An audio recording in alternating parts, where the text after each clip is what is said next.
Bonjour, chers frères et sœurs. C'est toujours moi, le frère Fabrice Oudissadi Mouini, et bienvenue sur notre chaîne de l'éveil spirituel. Je vous recommande vivement de pouvoir vous abonner et aussi de partager la vidéo si vous estimez qu'il y a des gens qui peuvent l'aimer, pour pouvoir également nous encourager à continuer.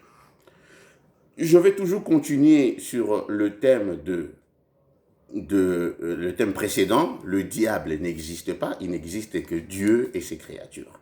Et donc on va aborder deux autres caractéristiques qu'on attribue au diable.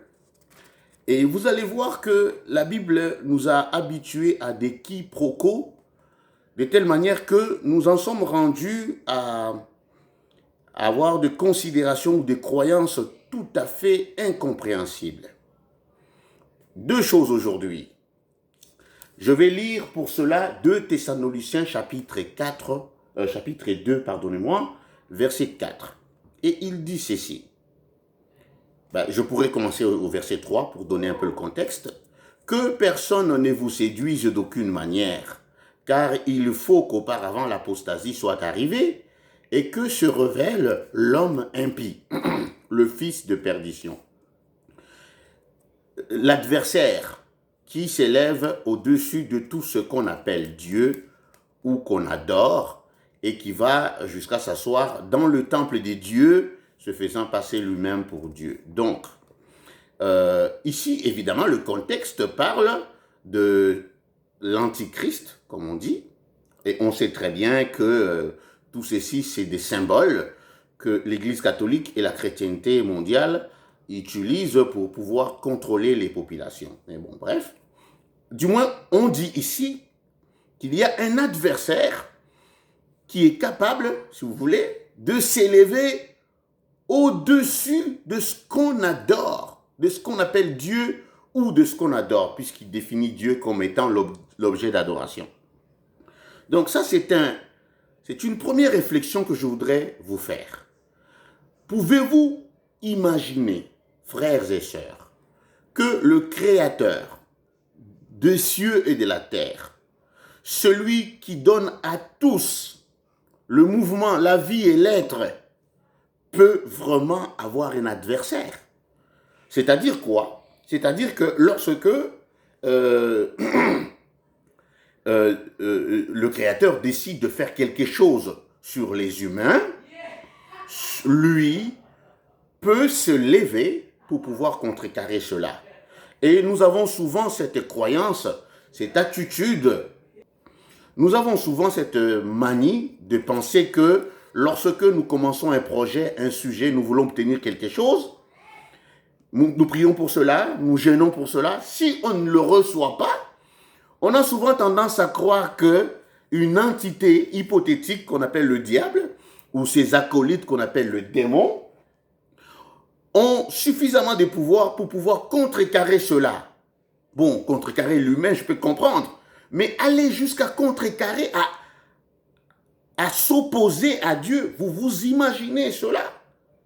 C'est pour ça que je dois absolument prendre le temps d'expliquer la nuance qu'il y a entre le terme Dieu en français, qu'on utilise pour dire le suprême, le créateur, et le terme Nzambi, que le Congo utilise pour essayer, pour nommer plus ou moins la même réalité. Mais vous verrez que ce n'est pas tout à fait pareil. Il ne suffit pas de traduire un terme d'une langue à l'autre pour obtenir son équivalent, vous voyez, parce que le concept est souvent autre. Lorsque les humains, de manière sociale, vont décider de nommer une réalité, ils savent de quoi ils parlent. Et donc, il ne faut pas croire que, par exemple, qu'en disant Kindoki, sorcellerie, c'est la même chose. Cela n'est pas la même chose. On prendra également plus tard le temps d'aborder ces sujets. Mais donc, revenons à cet autre attribut qu'on donne au diable, c'est-à-dire l'adversaire, autrement dit l'opposant, si vous voulez. Vous voyez, c'est une imbécilité, c'est un non-sens. Le Créateur, même que vous l'appelez l'omnipotent, vous dites qu'il est tout puissant, il sait tout. Donc, par définition, il ne peut pas avoir d'adversaire. Voyez-vous? Je m'en vais également lire un autre verset qui présente un autre attribut qu'on accole donc à l'entité hypothétique, les diables. Cette fois-ci, je vais lire dans Hébreux chapitre 2, verset 14. Et là, il est dit, ainsi donc, puisque les enfants participent au sang et à la chair, lui aussi, d'une manière semblable, y a participé afin d'écraser, par sa mort, celui qui détenait le pouvoir de la mort, c'est-à-dire le diable. Donc, d'abord une parenthèse, je sais que les pasteurs, les évangélistes, etc., vous ne seront pas d'accord avec moi, je comprends tout à fait leur point de vue, puisque c'est avec des craintes pareilles, des élucubrations de cette nature, que l'on parvient à maintenir des âmes esclaves dans des groupuscules, dans des dogmes religieux, alors que les âmes sont appelées à évoluer. Voyez-vous?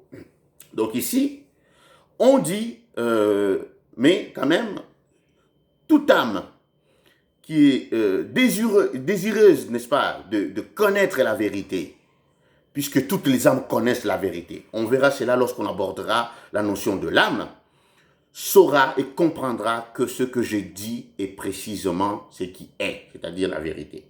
Donc ici, dans Hébreux chapitre 2, verset 14, le diable est présenté comme étant celui qui a le pouvoir de la mort. Donc, encore une fois, un non-sens ici qui nous est rapporté dans ce verset. Donc, le Créateur aurait créé les humains, voyez-vous, et en même temps, il y aurait eu une autre créature qui est également produit du même Créateur, mais qui, lui, va avoir le pouvoir de prendre la vie. Vous voyez, de dire à un humain, aujourd'hui, tu arrêtes de vivre. Je vous dis que cela n'a aucun sens. Les humains qui meurent ou qui continuent à vivre le décident eux-mêmes au niveau de leur âme, puisque précisément, le Créateur nous en a donné la possibilité, le pouvoir. Souvenez-vous, je vous l'avais dit, vous êtes des dieux. Voici donc, j'ai dit que vous êtes des dieux, et pourtant, vous mourrez comme des hommes. Ou encore, créons l'homme à notre image. Il ne s'agit pas du corps de l'homme, mais de son âme. Et on le verra plus tard, on y reviendra. Donc ici, on ose nous faire croire que c'est le diable qui avait le pouvoir sur la mort et que le Christ, par sa mort, lui aurait ravi, n'est-ce pas, le pouvoir de la mort. Donc, maintenant, s'il lui a ravi cela, pourquoi continuons-nous de mourir? Ils vont me dire, mais non, il s'agit de la mort spirituelle. Et je vous dis que la mort spirituelle n'existe pas. Puisque aucune âme qui est précisément de l'essence divine ne peut mourir. Mais bon, démystifions un peu quand même rapidement le thème de la mort, puisqu'on aura le temps d'y revenir plus tard. Mais laissez-moi vous dire une chose, c'est que, mes frères, la réalité de la mort n'est en fait pas très différente de la réalité onirique, du rêve. Vous savez d'ailleurs que les Bantous ont souvent cette habitude de dire dormir, c'est mourir. Parce que, je peux vous le garantir, à chaque fois que vous dormez, votre conscience quitte votre corps. Et donc, on peut vous faire tout ce que vous voulez. Vous perdez en quelque sorte la sensibilité d'expérimenter la réalité. Mais vous rêvez pourtant, vous vous retrouvez ailleurs avec un autre corps. Vous vous retrouvez ailleurs en train de manger, de parler, parfois à des individus qui sont décédés. Et même si on vous dit que c'est un esprit des morts, que de rêver des morts, moi je vous dis, les morts sont pas morts. Et dans ce sens, mourir, c'est en fait se débarrasser de ce corps de chair. Ce n'est pas vraiment l'objet de la vidéo, la question de la mort. C'est que je vous explique ici, c'est que la réalité de la mort n'est pas différente de la réalité du rêve. Sauf que lorsque nous dormons, il y a un lien. D'ailleurs, pour ceux qui veulent, ils peuvent lire dans Ecclésiaste chapitre 12, on parle du cordon d'argent.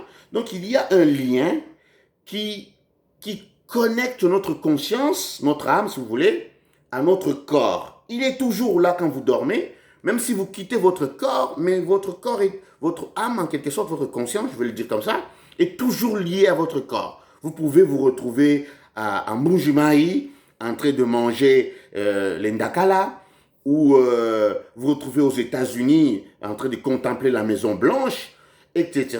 Mais c'est vous quand même, c'est vous, avec un autre corps, un corps de notre type, voyez-vous. Et donc c'est à peu près cela également qui s'est fait le jour de la mort. Sauf que vous revenez dans votre corps, puisqu'il y a ce lien, ce cordon argent qui vous retient. Mais au jour de la mort, comme on le comprend, ce lien est coupé définitivement, et donc vous perdez, si vous voulez, la capacité de revenir dans votre corps. Voyez-vous? Donc, on ne peut pas attribuer ce pouvoir de quitter les corps, d'abandonner l'enveloppe charnelle à une entité hypothétique qu'on appelle le diable, qui lui pouvait, donc, disons même avant la venue du Christ, comme vous pouvez le dire, que celui qui décidait d'amener les gens à la mort, et quand ils étaient morts, ils étaient captifs, et qu'il a fallu que le Christ aille les délivrer. La notion de la captivité après la mort, on abordera cela également plus tard, mais ce n'est pas l'objet de cette vidéo, donc je ne vais pas rentrer là-dedans. Voyez-vous, deux autres caractéristiques qu'on attribue au diable. On dit qu'il est l'adversaire de Dieu, on dit qu'il est celui qui avait le pouvoir de la mort, sur la mort. Non, cela n'a aucun sens. Voyez-vous, l'homme est créé avec le pouvoir de créer la réalité. Dites-moi, la porte qui est derrière moi, est-ce que c'est Dieu qui l'a créée? Mais non, ce n'est pas Dieu, c'est un humain. Le rideau rouge, c'est un humain. Hein, voyez-vous, remarquez que tout ce que vous faites dans votre vie, du début au soir, c'est vous qui le décidez. Maintenant, vous allez me dire, mais non, je n'ai pas décidé tout. Je peux vous le garantir. C'est vous qui le décidez, mais vous le faites parfois de manière inconsciente. Lorsqu'on parlera, on abordera les sujets, la question de l'âme, on verra cela en détail. Moi, je vous dis, je suis ouvert au dialogue, aux échanges de vues, pour ne pas dire à des discussions. Voilà. Je remercie encore vivement du fond du cœur les frères et les sœurs qui ont pris un peu de leur temps pour pouvoir écouter ce que j'avais à dire. Et je vous souhaite bonne soirée. Et donc, prochainement, je vais prendre un autre sujet que je vais développer avec vous. Salutations amicales.